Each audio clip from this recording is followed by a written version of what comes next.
I'm Tia Borden with MiningIR, and beside me is Mitch Mortensen, President and CEO of Snowshoe Mountain Resources. Mitch, thank you so much for joining me today. Oh, thank you for having me. I'm really excited to hear about the company. You have just started a project recently.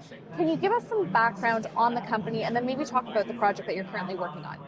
This company started up in 2012 when I decided to finally get into doing things on a professional level. I was prodded by a number of friends to I know more about this than most people.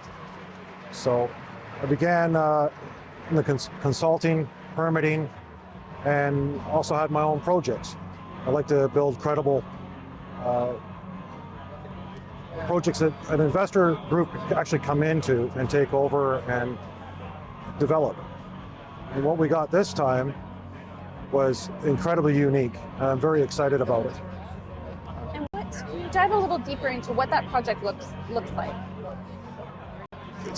In my opinion, it's the continuation of the bullion mine, the famous bullion mine of the early 1900s that John Hobson had put together. The Guggenheims were involved in, and Ray Sharp in the 1930s, and it went dry.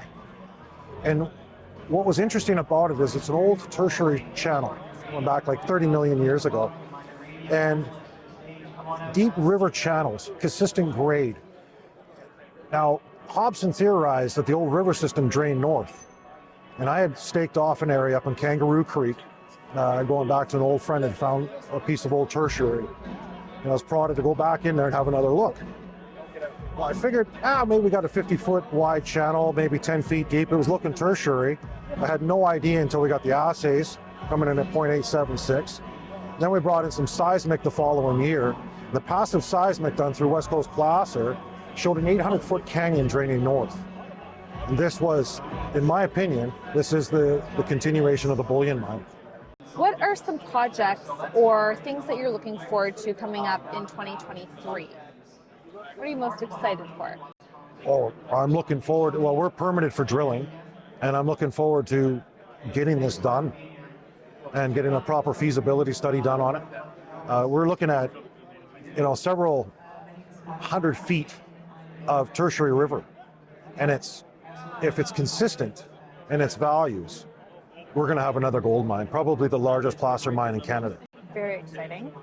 Now, what are some things that separate you from other companies, other junior mining companies? Primarily, I'm in placer.